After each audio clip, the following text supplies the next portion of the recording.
Welcome to another Caristix Pinpoint how-to video. This time, you'll discuss about searching and finding HL7 messages of interest using filters.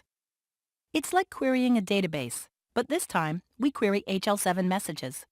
First, let's open a few message files. Just drag and drop right here. Then, let's create filters. We're going to create a few to narrow down the messages set we just loaded. The first filter will be on the patient family name. To create it, move your mouse over the patient family name field and right-click. Select Add Filter. You can change the filter clicking the cell you want to change. Let's update the filter with another family name. Let's create a second filter based on the date the message was sent. This time, move your mouse over the message time. Right-click it. Select Add Filter and update the filter if needed.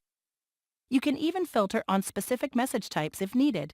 Just adapt the filter to what you are looking for. Feel free to explore the other operators. Also, take a look at the advanced mode for complex filtering and add and or clauses to your filters. For more sophisticated filters, you might want to save your work for reuse. To do so, right-click in the Data Filter zone and select Save Search and Filter Rules. Then, choose where you want to save it. This ends the Filter Messages Based on Field Value how-to video. If you have any questions, feel free to contact us. We love questions and feedback. Thanks for watching.